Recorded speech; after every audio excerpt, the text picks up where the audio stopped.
সরকার থেকে বেরিয়ে আসলাম রাস্তায়, আমাদের হাজার হাজার লোক খুন হয়েছে, 20,000-এর মতো, 20-25,000, তারপরের সরকারও খুন করেছে আমাদের। টোটাল জাসদের প্রায় 30,000 নেতাকর্মী খুন হয়েছেন। আমরা তো কারো বাড়ি ভাঙ্গি নাই। আগামী 5 বছর পরে যে সরকার আসবে, সে যদি এসে বলে শেখ হাসিনা যা করেছে সব ঠিক করেছে, তা আপনি কি করবেন? এই জন্য সংস্কারের প্রয়োজন। এই সংস্কার তো এই সরকার করতেছে না। তাইলে হয় আপনাকে একটা অবস্থায় যেতে হবে, আপনাকে বলতে হবে জাতির কাছে যে আমি যে আশা দিয়ে আমার ছাত্র ভাইদেরকে, ছাত্র জনতাকে, যারা রক্ত দিয়েছে, সেই শহীদদের সাথে আমি যে কথা দিয়েছি বা তাদের রক্তের সাথে যে কথা দিয়েছি, সেই কথা আমি রাখতে পারতেছি না। সেটা হচ্ছে যে দেখেন, ফ্যাসিবাদ ইটালিতে বলেন এবং জার্মানিতে বলেন, ফ্যাসিবাদের মানে যেসব উদাহরণ থাকে, যেমন তাদের যে সিম্বল গুলো থাকে, সেই সিম্বল গুলোকে ধ্বংস করা হয়। যেমন নাজি পার্টির নাজি সাইন কেউ ব্যবহার করতে পারবে না। সেদিন আমেরিকাতে আপনার দেখলাম ট্রাম্পের ইয়েতে ওই শপথ অনুষ্ঠানে একজন নাজি সাইন দেখাচ্ছে, আমি আর নামটা বললাম না। তো এই জন্য এটা প্রতিবাদ হয়েছে সর্বত্র। তো বাংলাদেশে ফ্যাসিজমের বিরুদ্ধে অবস্থান নেওয়া ভুল কিছু না, কিন্তু কথা হচ্ছে যখন নেওয়ার কথা ছিল তখন নেওয়া হয় নাই। এবং আমি বলি এটা বিপ্লব না, এই বিপ্লব ব্যাহত হয়ে গেছে। এই বিপ্লবের যে লক্ষ্য ছিল, সেই লক্ষ্যটা আর কখনো পূরণ হবে বলে আমি মনে করি না। আমি নৈরাজ্যবাদী নই, আমার যথেষ্ট শ্রদ্ধা সম্মান রয়েছে এই বৈষম্য বিরোধী আন্দোলনের প্রতি, শহীদদের প্রতি, যারা আহত হয়েছে তাদের প্রতি, যারা এখনো বিভিন্ন সমস্যায় আছেন তাদের প্রতি। কিন্তু আমি যথেষ্ট সন্দিহান যে এই সরকার, এই যারা আহত হয়েছে তারা আজকে কেন রাস্তায় নামবে। এই বিপ্লব একটা প্রতিক্রিয়াশীল শক্তির হাতে চলে গেছে। আমি পরিষ্কার বলতে চাই যে এই বিপ্লবটাকে যাতে প্রতিক্রিয়াশীল শক্তি ব্যবহার করতে পারে সেভাবেই একটা প্ল্যান করা হয়েছে। বিপ্লব ওইভাবে হয় না। এটা তাজ হাসমি স্যারও বলেছেন, বিপ্লবের জন্য বিপ্লবী পার্টি লাগে, বিপ্লবের লক্ষ্য লাগে। এই লক্ষ্য কোথায়? মামুন ভাই বলেছে যে আমি 100 বার একমত যে তারা কেন চুপ্পু সাহেবের কাছে গিয়ে নেবে, ওই ওত নেবে, তারা যাবে শহীদ মিনারে। আমরা এগুলো একটু ছোট করে না বললে না হয়। 72 সালে আমরা যখন বঙ্গবন্ধুর বিরোধিতা করলাম, আমরা সরকার থেকে বেরিয়ে আসলাম রাস্তায়, আমাদের হাজার হাজার লোক খুন হয়েছে, 20,000-এর মতো, 20-25,000, তারপরের সরকারও খুন করেছে আমাদের। টোটাল জাসদের প্রায় 30,000 নেতাকর্মী খুন হয়েছেন। আমরা তো কারো বাড়ি ভাঙ্গি নাই। এখন কথা হচ্ছে যে শেখ হাসিনা এক্সট্রিম পর্যায়ে ফ্যাসিস্ট ছিলেন, তিনি যা করেছেন এটা বাংলাদেশের ইতিহাসে আর কেউ করেন নাই। এটাও মনে হয় সত্য না, আরো অনেকে করেছেন, সেই সময় মিডিয়ার যুগ ছিল না। কিন্তু উনি যেভাবে নৃশংসতার পরিচয় দিয়েছেন, নিষ্ঠুরতার পরিচয় দিয়েছেন, সেইভাবে আমরা এগুলোকে দেখি নাই এর আগে। কিন্তু 10টা খুন করা এবং 100 জনকে খুন করা খুব একটা পার্থক্য বলে আমি মনে করি না। আজকে হিটলার 6 লক্ষ ইহুদিকে হত্যা করেছে, কিন্তু ইসরায়েল যে 45,000 মানুষকে হত্যা করেছে গাজার, আমরা কি এটাকে কম বেশি বলতে পারবো? আমি অবশ্যই স্বৈরাচারী শেখ হাসিনার বিচার চাই, ফ্যাসিস্ট গভর্নমেন্টের বিচার চাই, আওয়ামী লীগের সেই সব দুষ্কৃতিকারীদের বিচার চাই। আমি বিশেষ করে চাই যারা খুন করেছে, যারা সরাসরি খুনের সাথে জড়িত ছিল, সেই আমলা, সেই পুলিশ, সেই আর্মি অফিসার, সেই বিডিআর, সেই র্যাবের লোকটা কোথায়? এদেরকে তো খুব কম লোককে ধরা হচ্ছে। আপনি ধরতেছেন শাওনকে আর শামাকে, তারা কি যেন নাম ওই মহিলাটার, সাবাকে, তারা অংশ নিয়েছিল ফোনের আলাপে অথবা একটা বক্তব্যে। আর এইখানে যে ক্যান্টনমেন্টে যে এতগুলো ক্রিমিনাল বন্দী ছিল, এরা কোথায় গেল? আজকে এখনো পুলিশে, আর্মিতে, গোয়েন্দা বিভাগে যারা আছে এরা কোথায় গেল? বাংলাদেশের সর্বপ্রথম রাজনীতিকে কলুষমুক্ত করতে হবে, সুবিচার প্রতিষ্ঠিত করতে হবে। আপনার বিচার বিভাগ, একটু আগে মামুন ভাই খুব সুন্দর করে বলল যে আগামী 5 বছর পরে যে সরকার আসবে, সে যদি এসে বলে শেখ হাসিনা যা করেছে সব ঠিক করেছে, তা আপনি কি করবেন? এই জন্য সংস্কারের প্রয়োজন। এই সংস্কার তো এই সরকার করতেছে না, টাল বাহানা হচ্ছে, প্রতিক্রিয়াশীলদেরকে বিভিন্নভাবে ছাড় দেওয়া হচ্ছে। আমরা তো যথেষ্ট রেসপেক্ট করে এবং আশার সাথে ডক্টর মোহাম্মদ ইউনূসকে সমর্থন করেছি এবং এখনো করে যাচ্ছি। এই সরকারকে কখনো কোনো অবস্থাতেই ব্যর্থ হতে দেওয়া যায় না।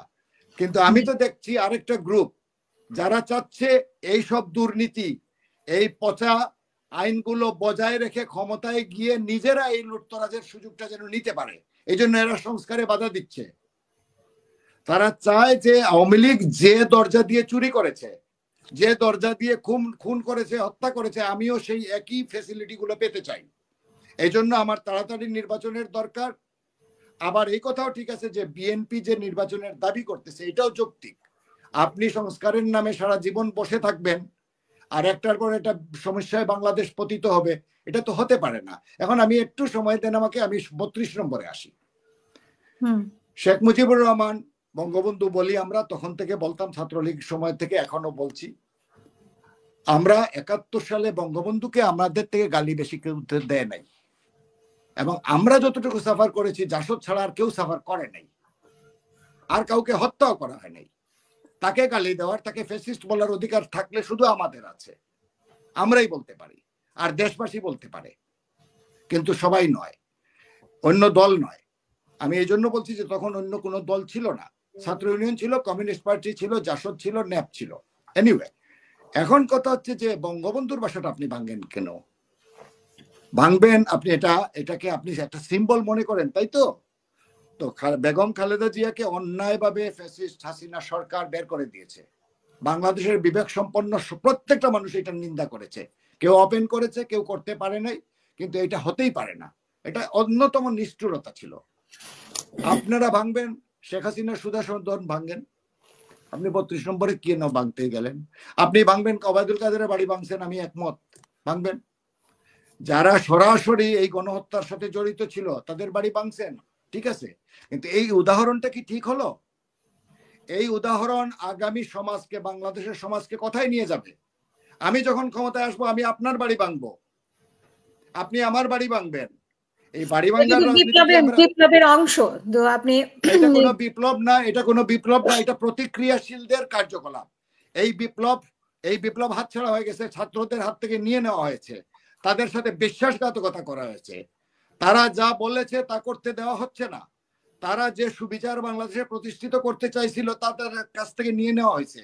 আজকে সরকার যাদের তারা তো বলছে যে যেহেতু এই সরকার মানে দোষরদেরকে বিচার করে নাই, সেহেতু ওরাই দায়িত্ব হাতে নিয়েছে এখন।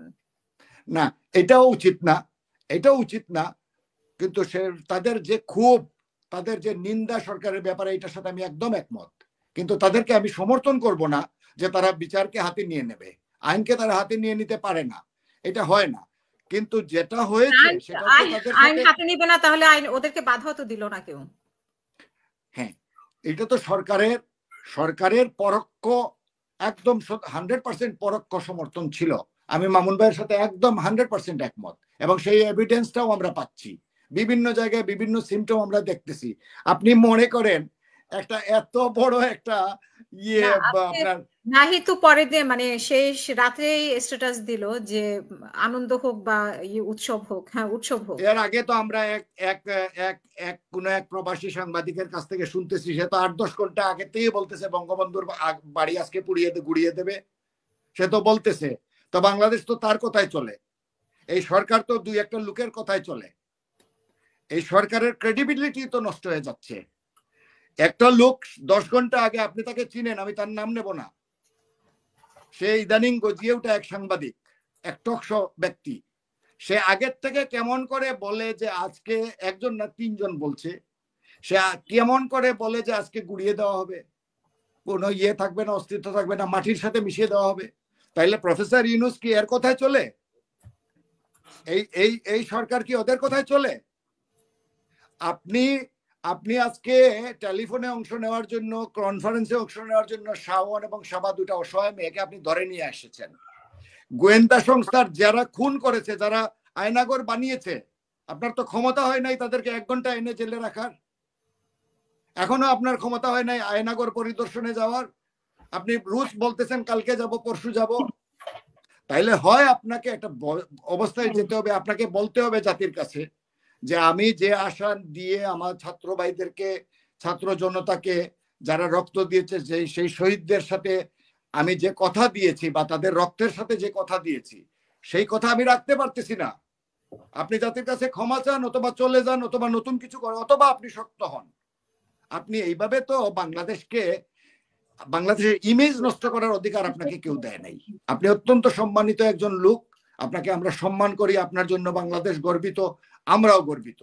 আপনার মতো 5 জন লোক এই সমস্ত দুনিয়াতে আছে কিনা সন্দেহ আছে, কিন্তু আপনি আপনার ইমেজ নষ্ট করতে পারেন, no problem, it is your matter, কিন্তু আপনি বাংলাদেশের ইমেজ নষ্ট করার অধিকার রাখেন না।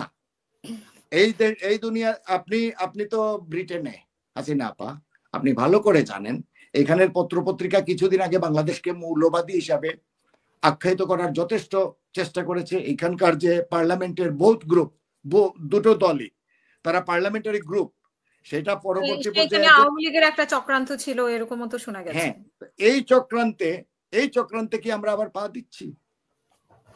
আমরা যদি ভাঙতে হয়, দোষীদের বাড়ি ভাঙি, কিন্তু আমরা দোষীদেরকে যেতে দিচ্ছি।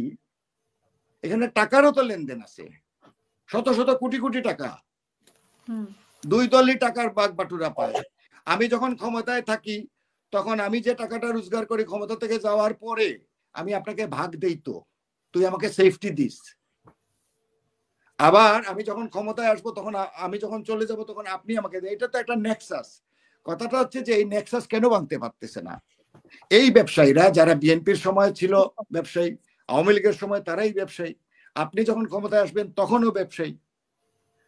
এই জন্য এরা যদি বিপ্লবকে সত্যিকার অর্থে বিপ্লব মনে করে, বিপ্লব মানে হচ্ছে সৃষ্টির প্রসব বেদনা।